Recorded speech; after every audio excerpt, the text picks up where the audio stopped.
Pagsisiyam kay San Lorenzo Ruiz. Sa ngalan ng Ama, ng Anak, at ng Espiritu Santo. Amen. Unang araw. Pagsisisi. Panginoong Hesukristo, Ikaw na lumikha at nagpakasakit para sa akin. Nagsisisi ako ng buong puso sa mga salang nagawa ko sa iyo.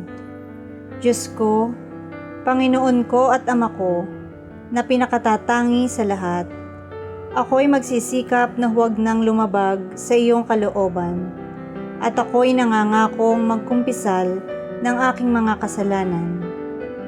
Ako'y umaasa sa iyong kapatawaran, alang-alang sa iyong mahal na pasyon at pagpapakasakit sa krus. Amen. Pambungad na panalangin. O kamahal-mahalan at kataas-taasang Diyos, ang biyayang ibinigay mo kay San Lorenzo Ruiz na lasapin ang parusa ng kamatayan alang-alang sa pananampalataya ay matutuhan din sana namin. Sa pamamagitan ng kanyang panalangin, tulutan mo ang mapagtiisan namin ang lahat ng hirap at sa gayon ay magkaroon kami ng malaking pag-asa at pag-ibig sa iyo.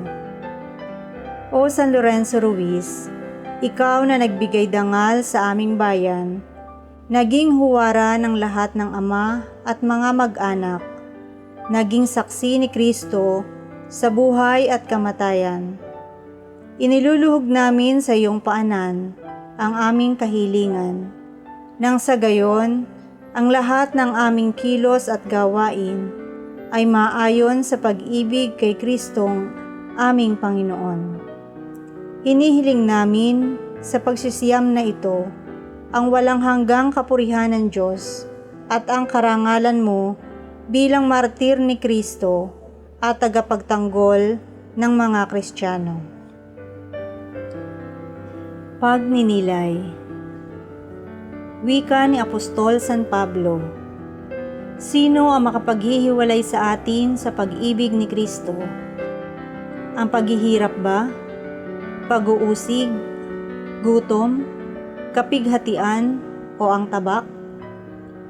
Sa kabila ng mga ito ay may nagmamahal sa atin, kaya't labis-labis ang ating tagumpay. At natitiyak ko na kahit na ang kamatayan, buhay at mga bagay sa kasalukuyan, walang makapaghihiwalay sa atin sa pag-ibig sa Diyos. Nais lamang ipaliwanag ni San Pablo ang ganito. Kung mahal ng tao ang Diyos, pagtitiisan niya ang lahat pakundangan sa Kanya, gaya ng ginagawa ng umiibig sa Kanyang iniibig.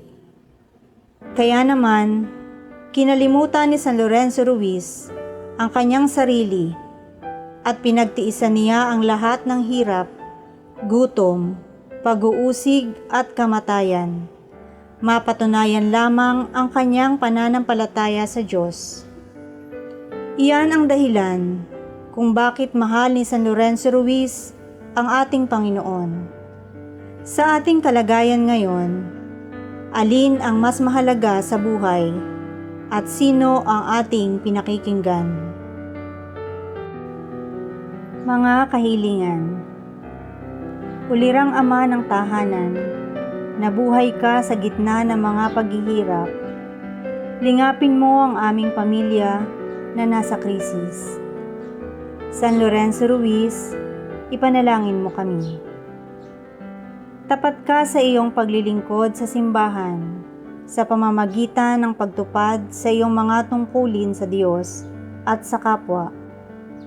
Kami sana'y iyong tulungan na maging tapat din sa aming mga tungkulin sa tahanan at lipunan. San Lorenzo Ruiz, ipanalangin mo kami.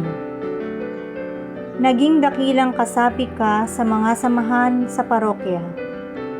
Tulutan mo makiisa at makibahagi kami sa mga gawaing pansimbahan at maging kasangkapan ni Kristo sa paggawa ng kabutihan.